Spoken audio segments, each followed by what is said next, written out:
نحمده ونصلي على رسوله الكريم أما بعد فإن خير الحديث كتاب الله وخير الهدي هدي محمد صلى الله عليه وسلم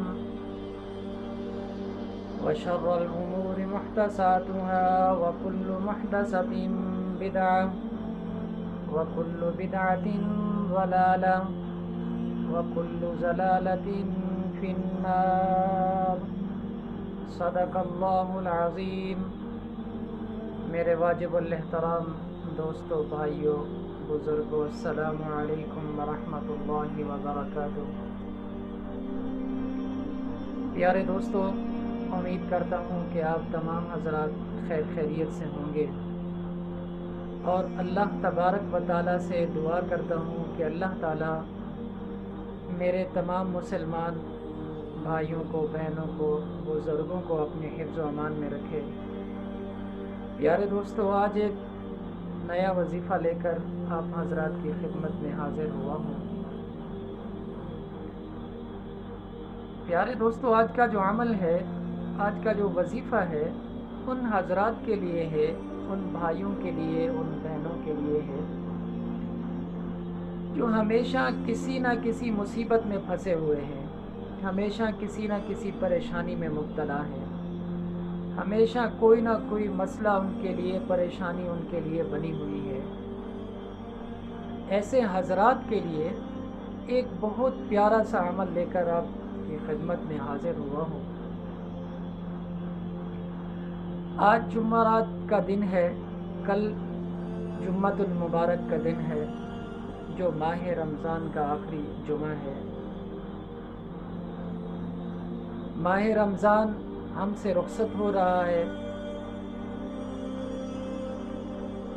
کل جمعۃ المبارک کے دن کا یہ وظیفہ ہے جو آپ کو بتانے لگا ہوں۔ اس وظیفے کی کرنے کی جو ترتیب ہے، سب سے پہلے آپ نے عصر کی نماز ادا کرنی ہے۔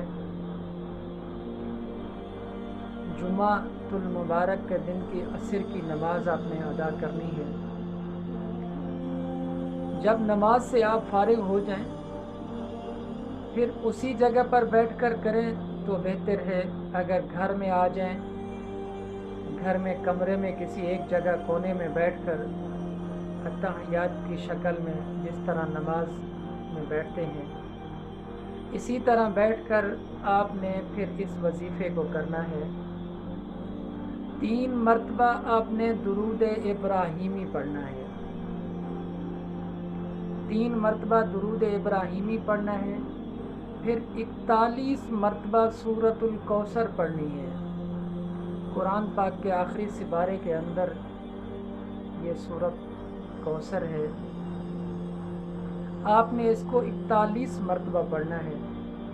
پھر آخر میں 3 مرتبہ درود ابراہیمی پڑھنا ہے۔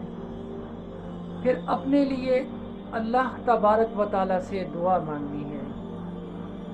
صرف ایک دن کرنے کا وظیفہ ہے، جمعہ کی عصر کی نماز کے بعد اس کو کرنا ہے۔ یہ چھوٹا سا عمل ہے، مختصر سا عمل ہے۔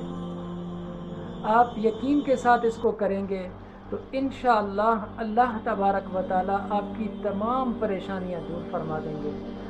آئے دن کی جو مصیبتیں ہیں، جو مسئلے ہیں، دن بدن حالات خراب ہوتے جا رہے ہیں، تو آپ اس وظیفے کو کریں اور پورے یقین کے ساتھ کریں تو اللہ تبارک و تعالیٰ سے میں امید کرتا ہوں کہ انشاءاللہ اللہ تبارک و تعالیٰ آپ پر رحم و کرم فرمائیں گے۔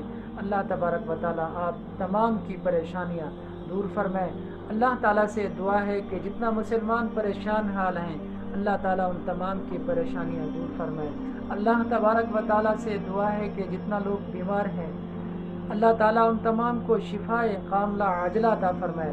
اللہ تبارک و تعالیٰ سے دعا ہے کہ جتنا لوگ اس دنیا سے رخصت ہو چکے ہیں، جتنا مسلمان اس دنیا سے رخصت ہو چکے ہیں، یا الہ العالمین ان تمام کی مغفرت فرما۔ پیارے دوستو، اپنی دعاؤں میں یاد رکھنا۔ والسلام۔